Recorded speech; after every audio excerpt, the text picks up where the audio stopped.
At first, it didn't look like a place where something terrible could happen.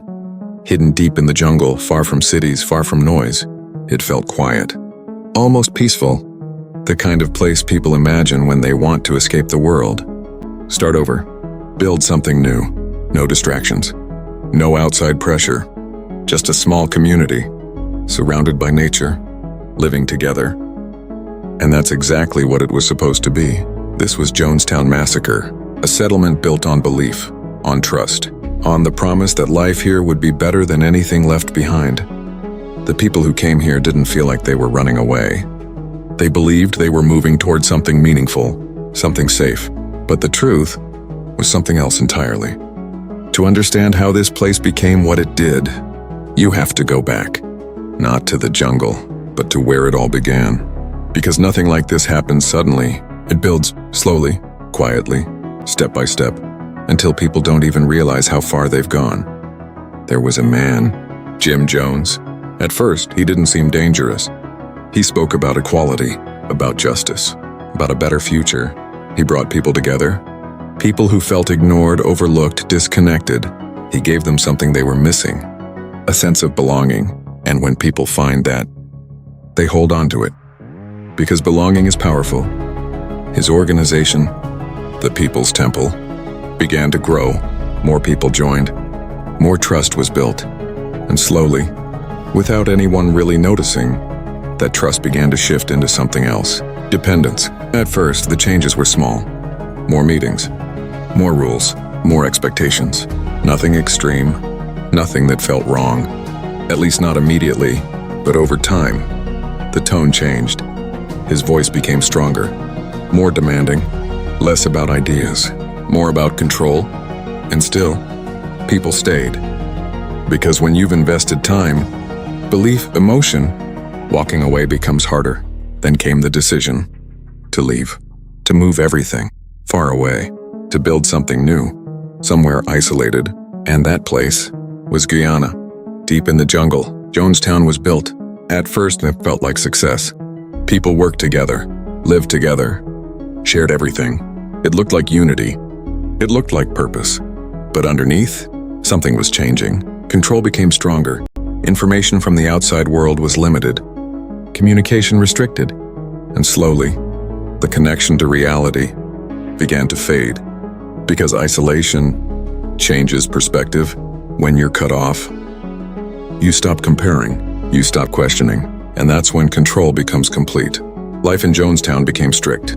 Long hours of labor, constant monitoring, rules that couldn't be broken. And then, fear. People who questioned things were punished. People who wanted to leave were watched. And over time, the idea of leaving disappeared, because leaving was no longer allowed. And still, many people stayed. Because by that point, they didn't feel like they had a choice. And then, the outside world began to notice. Stories started to come out. Former members spoke.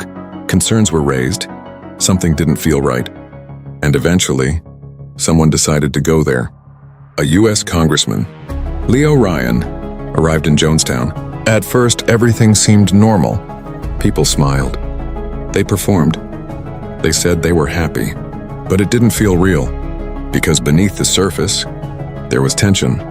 And some people wanted to leave, quietly, carefully, afraid to speak openly. But when they did, everything changed. Because the moment people tried to leave, the control started to break. And when control breaks, those who hold it react. As the congressman prepared to leave, taking some members with him, they went to the airstrip. And that's when it happened. Gunfire, sudden, violent. People fell. The situation had escalated beyond control. Back in Jonestown, the atmosphere shifted instantly. Panic, fear, urgency. And then, Jim Jones made a decision. A final one. He gathered everyone. Men, women, children, and he spoke. Calmly, convincingly, telling them this was the only way. Not escape. Not survival, but an ending. He called it something else, something that made it sound meaningful, but it wasn't. It was death. At first, some people hesitated. Some didn't understand. Some didn't want to. But the pressure was overwhelming. Armed guards, fear, control, and in that environment, choice disappears. A drink was prepared, poison, and it began. Children first. The most devastating part. Parents holding their children, trying to comfort them as they drank, not fully understanding what was about to happen. Some cried, some resisted, but resistance doesn't last in that kind of environment. And one by one, people followed because fear had taken over everything. And then, silence. A silence that replaced voices, laughter, life. When authorities arrived later, what they found was beyond understanding. Bodies everywhere. An entire community gone. A place that once felt alive, now completely still. And the world tried to make sense of it. How? How does something like this happen? How do people follow someone to that point? But the answer is not simple, because it didn't happen in one moment. It happened over time, through influence, through control, through gradual change, because no one joins something like that, expecting it to end this way. It builds, slowly, until the line between right and wrong is no longer clear. And by the time people realize it, it's too late. Jonestown became more than a tragedy.